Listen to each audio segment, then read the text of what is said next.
Welcome to the podcast of MotorWeek, television's original automotive magazine. MotorWeek is made possible by TireRack.com, RockAuto.com, and by DieHard. Here's your MotorWeek podcast host, John Davis. Thank you, Alec Webb. Welcome to MotorWeek podcast number 94. It's hard to believe that we've done that many. Joining me in the studio today is our producer, writer, and two-wheeling reporter, Brian Robinson. Hello, John. Our assistant producer, Greg Carlos. Good to be back in the studio. It's been a while. And welcome. Glad to have you back. And our writer, the ever-faithful Patrick Lucas. Hello, John. What's happening? Boy, everybody's so low-key today. All right, well, let's see if we can get people, everybody out there a little bit jazzed up. We've got a lot of things to talk about today. We have, of course, our lightning round. We'll also take a look at a common question we get asked a lot. We'll look at one hot car and one family standard. But let's start off with talking about the most recent big auto show in the U.S. anyway, the Chicago Auto Show, which was at the first week in February. Guys, anything significant in Chicago? I guess I should set this up by saying the Chicago show is notable because more people that actually buy cars go to it than any other auto show, and the automakers usually look to them for some feedback on stuff they've already shown at Detroit and L.A. But does that mean that Chicago was without anything significant? Brian, what'd you think? Patrick, what'd you think? Brian, Patrick, I Greg, can jump in too. You can talk anyway. Everybody join in. All right, well, Always faithful Patrick should take this one. I think the biggest headline was the Subaru Legacy 2015. And why is that, do you think? Well, what makes that car important? Especially in terms of the audience that goes to the Chicago show, like you said, consumer-oriented. That's a nice family car. Mm-hmm. I think the big thing is, well, at least for me personally, was it looks like they redid the interior a little bit, but mainly their infotainment, which is always a problem. Oh my! Yeah, we probably universally hate this looks like efforts. This is a totally new system, so haven't tried it yet, but that should be huge. With the nav screen, is everything new? It's it's all new. It's a whole different interface, different company. I think is it? They've been using Pioneer, I think. Up to now. Wasn't it Kenwood? Maybe. I'm not sure. Yeah. But anyway, we don't like it. Yeah, but that should be better. Yeah. What do you think about the look of the car? Anybody? Definitely toned down from the concept, but that's what everybody does. It's a handsome car. It doesn't really create any emotions one way or the other for me. It's just, family sedan. It happens to be pretty decent looking. Yeah, it's, maybe better than what it was, but it's still not really going to stand out, compared to like Mazda 6 and Ford Fusion. Did you think it was before, at least when you looked to the front end, you knew what it was? Did you still feel it had some identity? I didn't get that close of a look at it, but, I don't think that's really that important in this segment anyway. You got to have the features, you got to have the room, you got to have the ease of use. That stuff I think is a lot more important than whether it looks great or not. You can't say the Accord or Camry are great-looking vehicles, but they sell a ton of those. And they're going to use the same basic front end on, of course, the new Outback, which we'll see pretty soon. And they did away with the manual option, didn't they? With the Legacy? I believe that they did. I believe they did as well. Yeah. CVT. Just CVT only. From looking at the car, it looks a little larger, although it's not noticeably so. It does look like a better appliance. I sort of felt that the front end, which had a little bit of distinction before, lost a little of it, which is why I asked that question. But it'll probably do, like you said, and just great. All-wheel drive will be standard, right? All-wheel drive standard, and frankly, when you look in that class, they pretty much own it for the price point. Yep. So, but I agree with Patrick. The big thing is the infotainment system. Let's hope it's a whole lot better. Sure looked better. All right. Otherwise, in Chicago, there were a couple of other things. I'll touch on a couple of them. Kia showed its all-electric Soul, which had some interesting impact. We knew that Chevrolet was going to get a version of the little Nissan NV200 van, and they showed it, and they called it the City Express, which I thought was very interesting because when you do a name like that, it often means that they will call something else like the Chevrolet City, which could be a bigger van.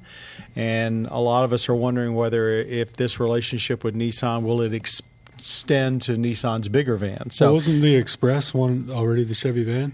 that The was old van? one of the old ones. Yeah, it So, was. yeah. But does that indicate they maybe have a new van coming? I don't know. Could be. Anyway, I don't think that was a big surprise, but it was interesting to see, and there was a surprising amount of attention to it.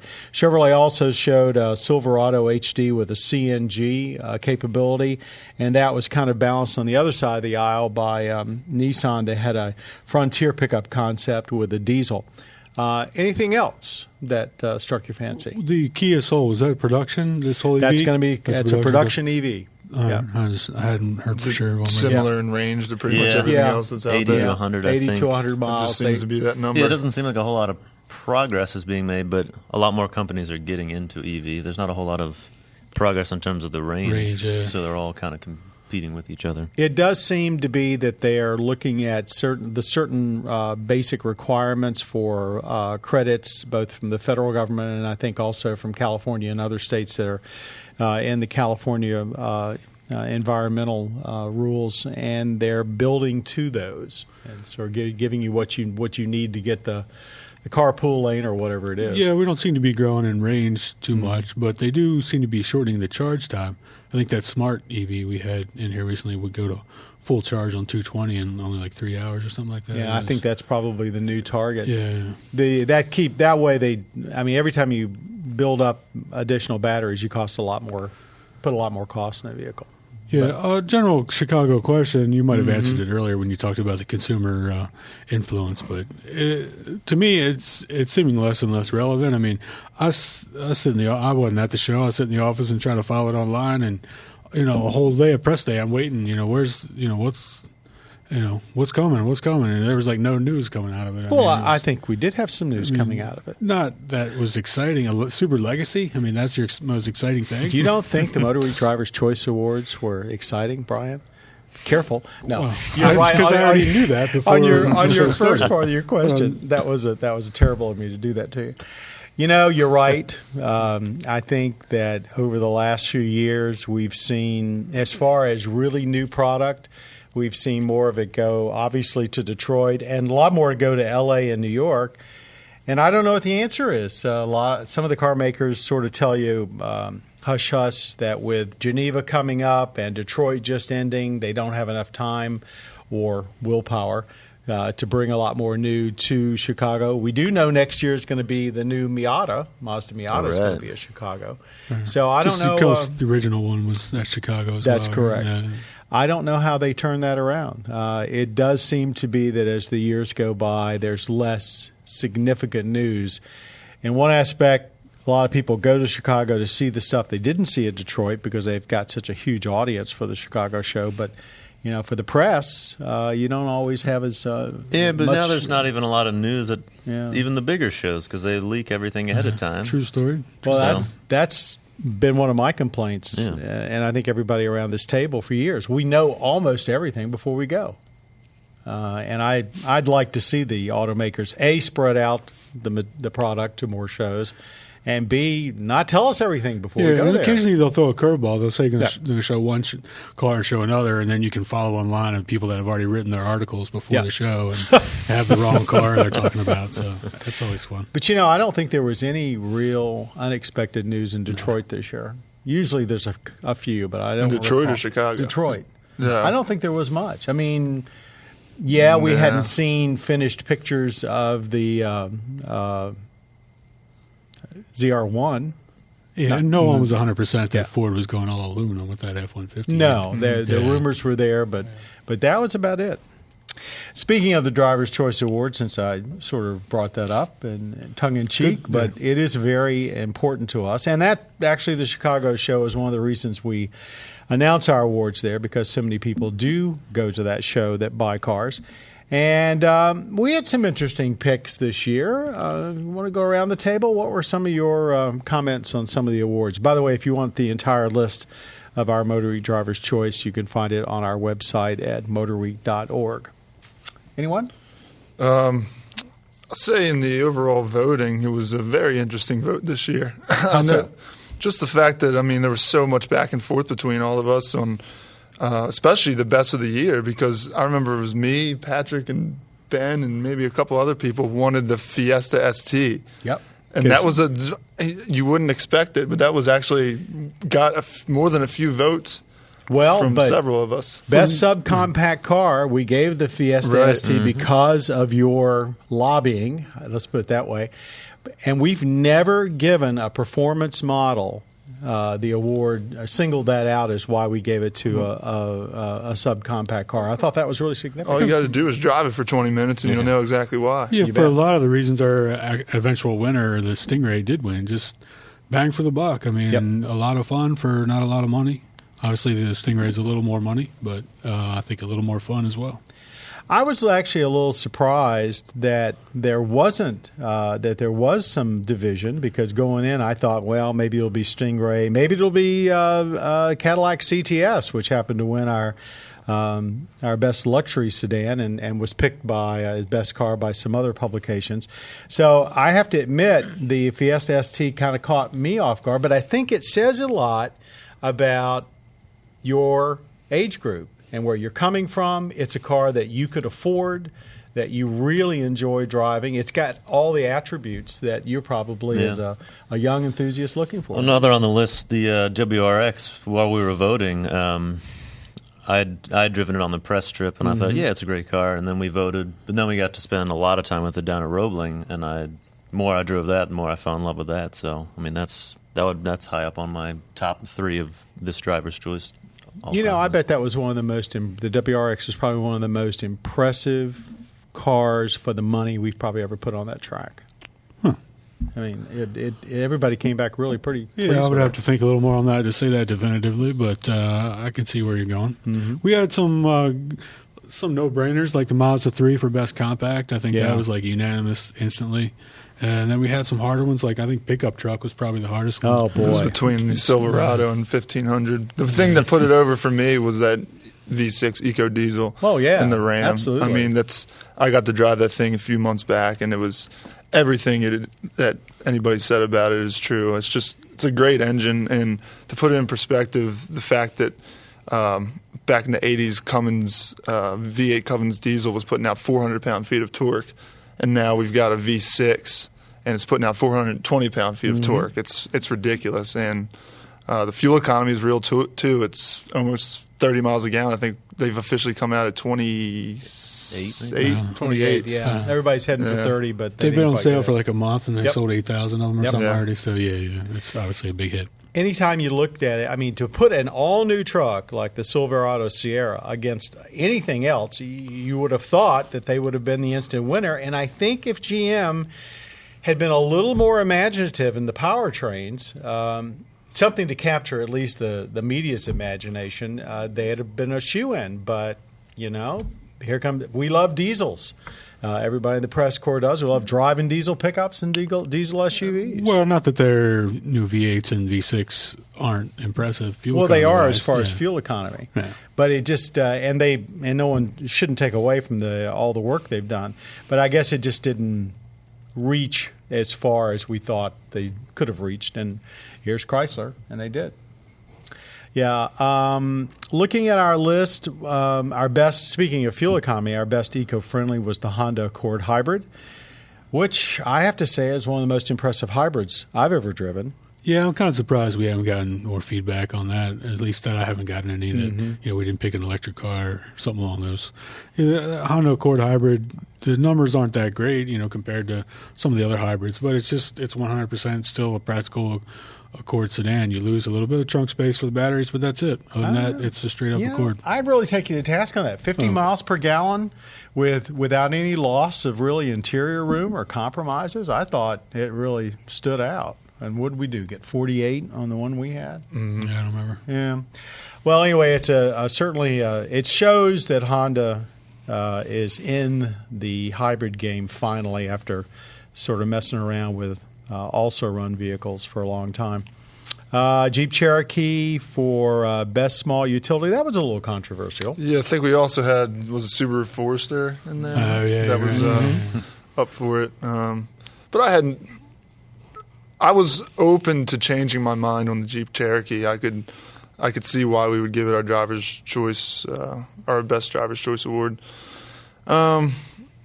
Yeah, it's a car that's grown on me, especially the looks of it. Yeah, once you get behind the wheel of it, though, I mean, it's every bit a Jeep, and especially if you get a chance to go in a Trailhawk version, take it off road. I've actually in the last couple of days I've seen so many Trailhawks on the road, so people are buying them. Yeah, and they look great when I see them. So,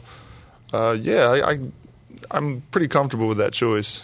There are a couple of those on here that I think are worth noting. Best family sedan, Chevy Impala. Here we've gone from basically a fleet car to a first-rate sedan. And it's a little bigger than we usually pick in that class, but a notable car. Jaguar F-Type, frankly, that car was so impressive. It really deserved probably more than our best convertible award. I mentioned the CTS for luxury sedan, BMW 4 Series, best sport coupe, and our best dream machines, Mercedes-Benz SLS AMG Black Series, the Porsche 911 Turbo S, and not so much of a car, but an SUV, the Land Rover Range Rover Sport, the latest all-aluminum effort from them. So it's a good list. If you want to look up any more information on it, again, our website is motorweek.org, and it's all there. Speaking of the Porsche 911 Turbo, we recently had a lot of fun with it at our winter testing facility and Roebling Roads in Savannah. What do you think? Worth all the hype? Yeah, absolutely. I mean, you can't possibly overhype a turbo. It's everything it's always been and more. Did it surprise you in any way? You spent a lot of time. Not really. I think this year, the Turbo and Turbo S used to be distinct models. Now it's like Boxster and Boxster S and Carrera S. They're all-wheel drive. Right. They both come out at the same time. So, and similar to the other regular 911s, the S is just a little more horsepower, a little more performance, but a little more interior features. But yeah, just amazing. All-wheel drive. So many electronic things controlling every bit of the driving aspect, but you never ever get a sense of them actually working. I mean, the car just works, and you think you're like this awesome driver. That's probably the biggest problem of the car, which isn't really a problem, but you can really succumb to overconfidence in that thing. And then when you're switching into, maybe if you were to jump out of the 911 Turbo and then hop into a Viper or something, then you might get yourself into a little bit of trouble. Yeah. You have to acclimate yourself those first couple of laps. But yeah, I mean, everything Brian said, it's the Porsche 911 Turbo. It's everything that it's supposed to be. It's a great driver's car. The one gripe that I have, or one of the very few, is the key. It's obviously on the left side, and it's just an awful. I don't know why they can't just do a push button start. Well, they probably will. Yeah, I mean, it does amaze me that you can spend $150,000 on a car and not get push button start these days. Yeah. But I don't mind the key on the left. It's kind of like the old Sops with the key on the center console. Yeah. Brian and I remember the Ferrari Enzo that we had at Roebling. That to me was the easiest to drive fast car I've ever driven. I thought this 911 Turbo S we had was better. It was just insanely fast, and you felt so secure in it. It's pretty amazing. Yeah, just a ton of grip. Yep.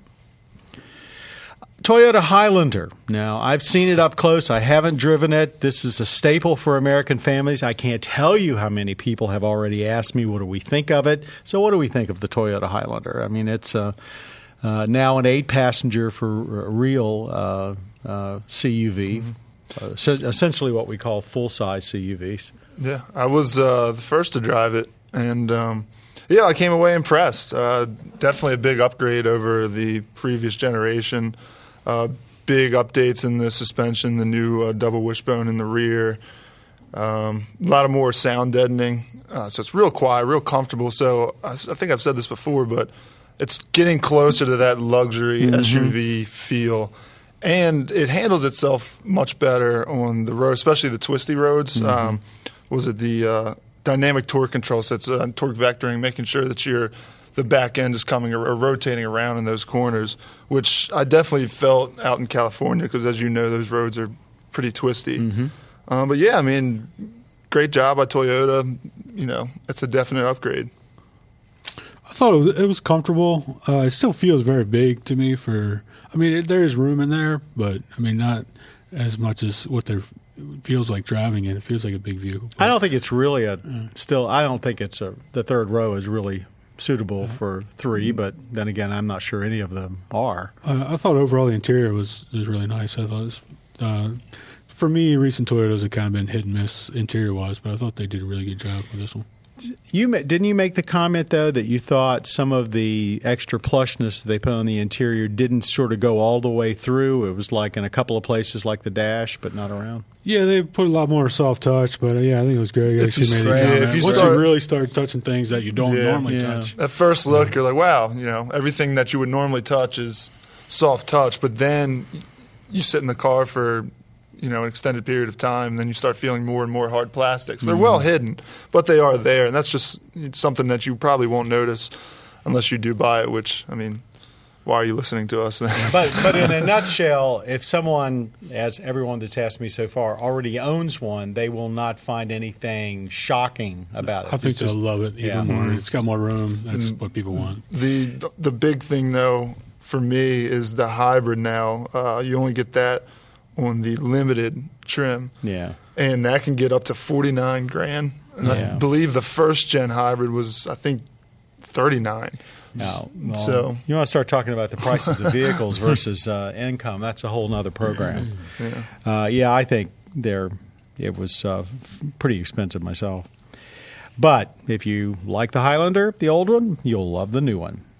Let's move on now to our lightning round, where everybody around the table's got a couple of minutes to debate trending automotive topics. And when the time is up, you're going to hear the bell. Let me get that for you. There we go. And here it is. We've all been living through this ultra cold weather. I know in the Mid-Atlantic it's not been as bad as some places in the country. But cold weather is almost gone, but still affecting many drivers. What sort of impact does it have on fuel economy? And have cars gotten better at compensating for the extra wear and tear during the winter months? Who would like to start on that? Go ahead, Patrick. I can see you just bursting at the seam. Let me hold on. Obviously they've gotten better at, fuel efficiency and stuff like that. But how does the weather affect it? Cold air is dense. It affects aerodynamics. Something that I didn't know is that there's apparently winter-grade gasoline at gas pumps. Yes, that's correct, for many parts of the country. Yeah, right. So that is less efficient than what you could get in the warmer weather. There's things like your tire pressures obviously go down, which can cause more drag. Cars are dirty. That dirty, cuts makes this coefficient of drag if you go live up. in Maryland. Four-wheel drive and all-wheel drive, with that constantly kicking in, that's right. Extra engine power that it's drawing. The big thing I've noticed is the idling. You go out and either have automatic start or you start the vehicle and come back inside, so it's idling for 5 minutes or so, whether it's good or bad. Before you drive away. And I've noticed it on our long-term numbers how much that's cut into fuel economy. I'd say it's 1 mile to 2 miles per gallon over a period of a month or two. Notice a definite drop. Yeah, I read that the ideal thing to do, according to the Department of Energy, is to no more than 30 seconds of idling, and then you slowly creep into your drive, and the car will heat up faster by just naturally running the engine. Except all that time you're sitting in there while it's heating up, you're freezing to death. As far as the second part, as far as wear and tear, I don't know. Maybe they've gotten better with corrosion protection. But other than that, there's only so much you can do. Stuff freezes and thaws and freezes and thaws. It's hard on equipment. It's hard on all the rubber seals. Rubber seals still freeze to the car and stuff like that. There's really nothing they can do about that. Most cars today have either warranties or the type of protection to protect against corrosion rust through from the inside out of about 100,000 miles or 10 years. And these days, that basically puts all the old visions of cars with rotted out rocker panels and stuff pretty much out of the picture. And that was very good. He waited for me to get my last word out. I want to make it That seem wasn't natural. legit. Like There we you go. ended like Yeah. that was like 2:15. Okay, now let's talk about a common question that seems to flow into our staff, especially this time of year when we're talking about auto shows. Why do so many manufacturers show concept cars at the various auto shows featuring bold, radical designs and then scale them back when the actual production versions debut? Well, it's fantasy and reality. I mean, any designer can sit down and draw some, crazy, wacky, awesome-looking car, but when it comes down to actually making it, it's just not a reality. And I did have interesting, we go on all these events and talk to a lot of designers, and I've asked him, sometimes what it's like to come up with this beautiful concept car and then, constantly get degraded into this production model. And he was saying the goal of being a good designer is to design something that's production ready in the first place, and not to waste everyone's time and efforts in designing some crazy thing that will never get built. A good designer will design something that looks great, but yet is practical to build. So. Sometimes they're just testing the market. Like what was the new Hyundai Genesis, which has got that kind of long snout on it? That was shown last year as a fairly way out concept, and I for one was not crazy about it, but that's neither here nor there. And they toned down the whole car except for that snout. So the nose pretty much survives. And I think they, sometimes you get a direct parallel, but other times, like you said, by the time they look at wheel well clearance, and they're not going to put 22-inch tires on it, they start watering them down. And I guess that's just, it's all a part of getting you jazzed up at the auto show. Yeah, I think it might be another thing. It just came to me. They might do it for a less exciting car. They will make the concept more exciting just to get it on your radar. Probably so. Yeah, So we'll write about it. Case in point, the WRX, that concept car was insane looking. Yeah. And then, it's not going to be an Impreza anymore. And then, the production car comes out. Well, it's great. Surprise, surprise. It is actually still an Impreza. Okay. I think that pretty much wraps it up. That's a good note to finish on. Thank you all very much for being on our podcast today. And that's producer, writer, and two-wheeling reporter Brian Robinson that you've been hearing a lot from. Also, our assistant producer, Greg Carlos. I'm still here. And down at the end of the table, writer Patrick Lucas. Yep, that's me. Thank you all for listening to our podcast. Remember to watch MotorWeek on public television stations across the country. And we're also seen every week on the Velocity cable channel. If you'd like to see our videos, many of them are available on our website at MotorWeek.org. That's where you'll find this podcast in case you haven't already done that. And let's see, what else have I left out? We'd love to have you back here listening to more podcasts, and be sure to catch MotorWeek. Our audio engineer today was Jim Bigwood, our podcast creator, Bob Mixter, our podcast producer at the end of the table, Patrick Lucas. Thank you, one and all. I know that guy. That's me. That's you. And we'll see you soon on MotorWeek. You have been listening to the podcast of MotorWeek, television's original automotive magazine. MotorWeek is made possible by TireRack.com, RockAuto.com, and by Die Hard. For additional information on podcasts, videos, and showtimes, visit our website at MotorWeek.org. And watch MotorWeek, television's longest-running automotive magazine series each week on your local PBS station.